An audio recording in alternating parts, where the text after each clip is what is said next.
आ गए, वो उसी जमीन में नीचे सोए पड़े थे, वो सुप्त अवस्था में मरे हुए की तरह। और जो ही बरसात का पानी लगा और वो जागृत हो गए। कहते हैं कि मेंढक की केवल आंख बच जाए, जब तक आंख बच गई तो वो वापस मेंढक बन जाता, उसके केवल आंख से ही। तो ये मन भी मेंढक की तरह है, जल में सूख गया, विषय रूपी जल इसको सिंचा नहीं तो सूख गया। लेकिन मौका पाते ही पवन लाग प्रोड़ा भया, और थोड़ी सी पूर्वाई हवा चली, बारिश हुई, होते ही ये तो मन रिंद है जनेरो पति जे को। ये बड़ा मन कपटी है, छली है, महामलिन है, दरिद्री है, इसका कदापि विश्वास मत करो। जनेरो पति जे कोई इसका विश्वास मत करो। माए सूक्ष्म वेरे बहिर पसारे अंग, पवन लाग प्रोड़ा भया काला नाग भोंग। माए सूक्ष्म वेरे, कभी मन बड़ा सूक्ष्म हो जाता है। कैसे कि जब गुरु ज्ञान के द्वारा साधना करके धीरे धीरे अभ्यास के द्वारा मन स्थिर हो जाता है और परमात्मा के नाम में लगकर समाधि अवस्था तक लगा लेता है। लेकिन थोड़ा सा इसको कोई विषय की हवा मिल गई, बस फिर तो चेतन होने में देरी नहीं करता। बाहर पसारे अंग पसारने में इसको देरी नहीं लगेगी। कैसे? पवन लाग प्रोड़ा भया, जो ही पूर्वाई हवा चली और काला नाग, मरा हुआ सांप भी जागृत हो जाता है। दो किसान खेत पे हल चला रहे थे, कोई आषाढ़ का महीना था, हल चला रहे थे। अब जब दोपहर के समय में एक पेड़ के नीचे आके विश्राम करने लगे, दोनों भाई सो रहे थे। एक भाई की नींद खुली, कुछ आवाज सी हुई तो नींद खुली। इतने में तो वो काला सर्प एक छोटे भाई को डस के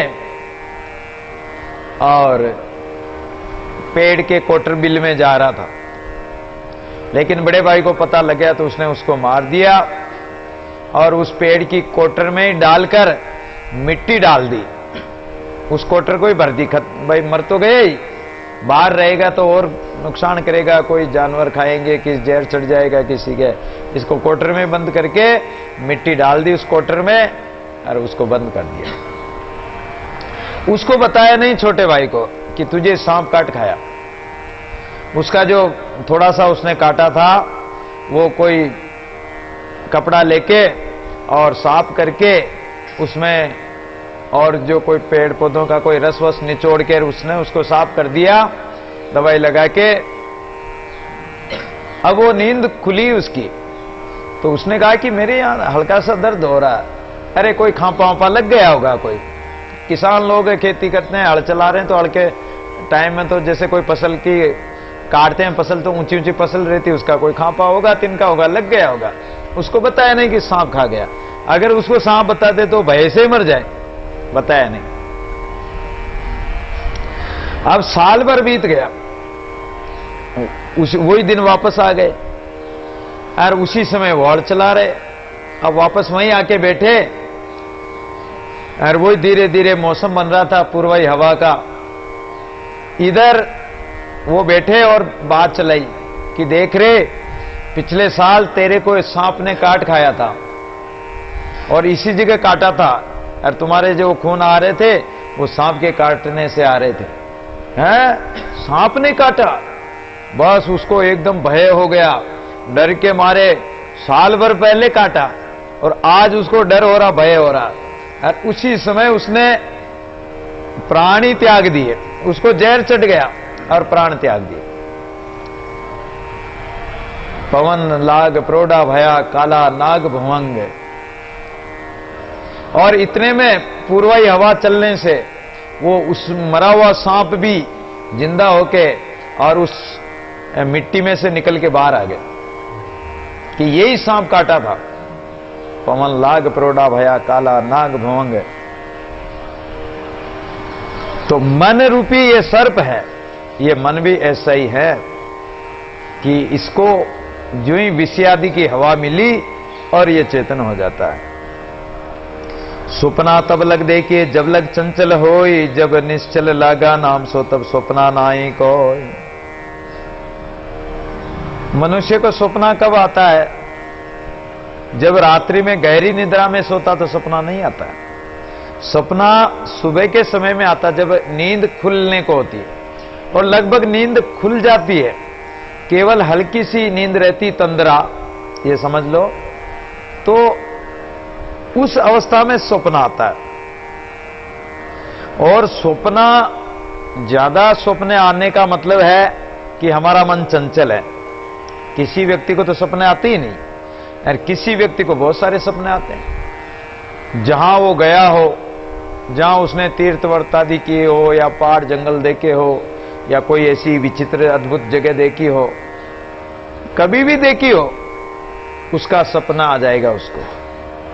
या जागते समय किसी चीज का संकल्प कर लिया और सोते समय उस चीज को याद करके सो गए, तो आपको सपना उसी चीज का आएगा। उसमें और कुछ अद्भुत चीजें बन जाती है सपने में, लेकिन सपना लगभग वैसे ही आएगा। कभी कभी हमें भी सपने आते हैं, तो साधु संत जिम रहे हैं, कहीं भंडारा हो रहा है, कहीं सत्संग हो रहा है। अब हमारा काम रोज का सत्संग करते हैं, भजन कीर्तन होता रहता है, और साधु संतों में ही रहते हैं, तो साधु संतों के ही सपने आते हैं। एक कोई बढ़िया था, दुकान पे कपड़े का काम करता था, रात्रि में घर पे सो रहा था। अब रात्रि में सपना आया, तो एक ग्राहक कपड़ा लेने आया, और कपड़ा लेने आया तो बोला कि सेठ जी हमें ये कपड़ा चाहिए, क्या भाव है? अरे भाई ये 10 रुपए मीटर। बोले नहीं सेठ जी महंगा बहुत।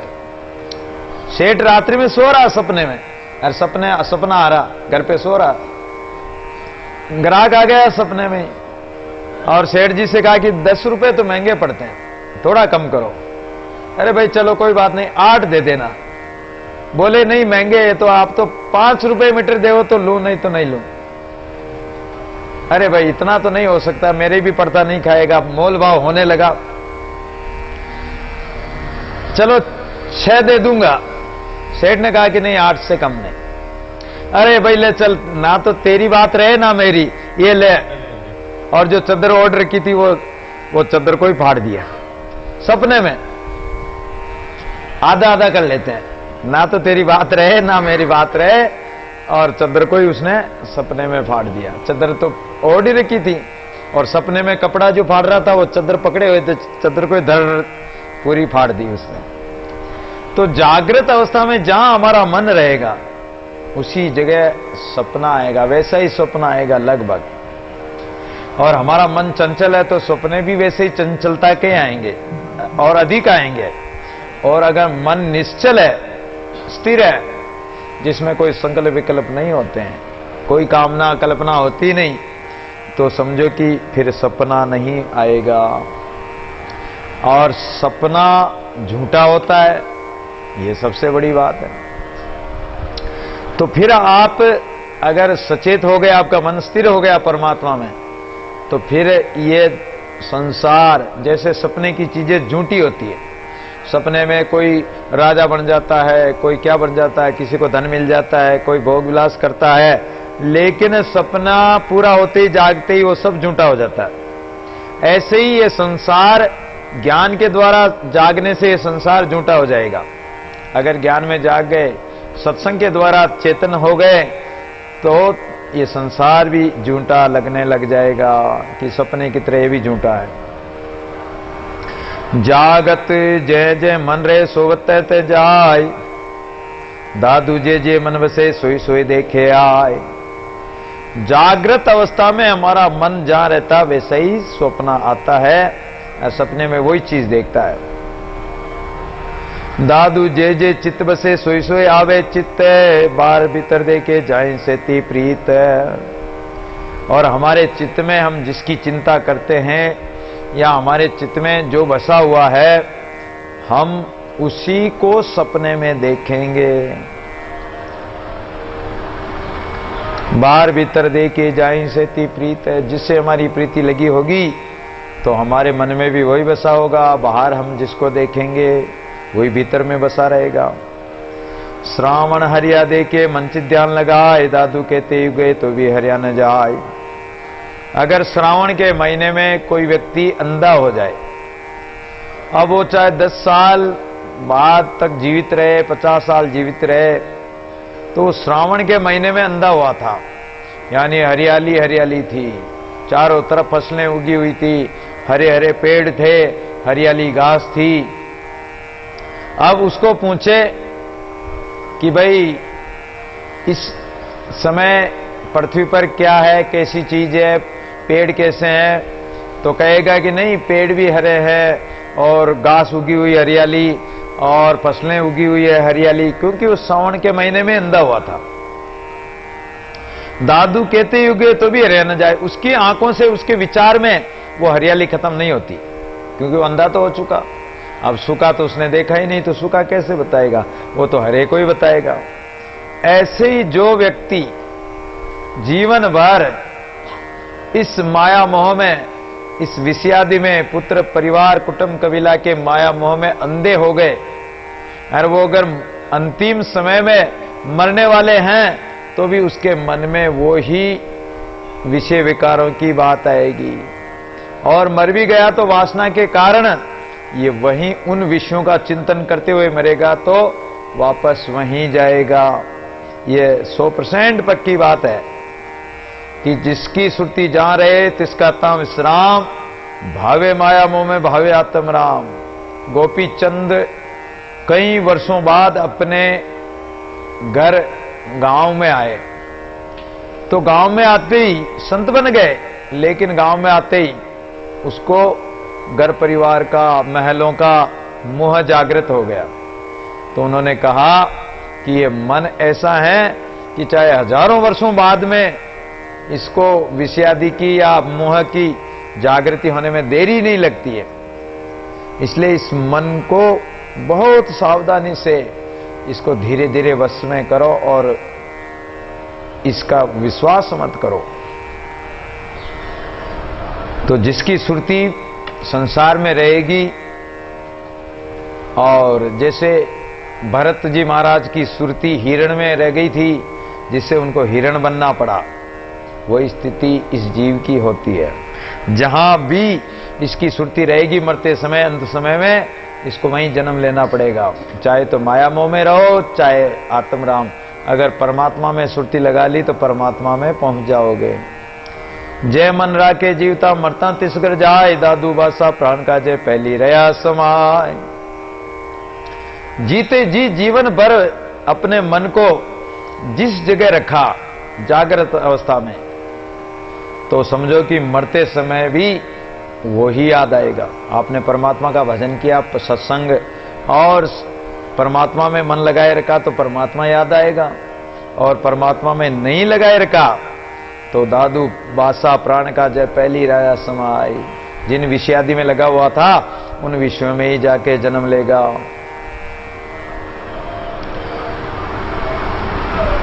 नरेणा में 2 वैरागी संत आए और उनके पास 2 झोले थे, जिनमें ठाकुर जी भी थे और उनके कुछ जो भेंट पूजा मिलती थी, कुछ रुपया पैसा भी उसमें जोड़े में रखे हुए थे।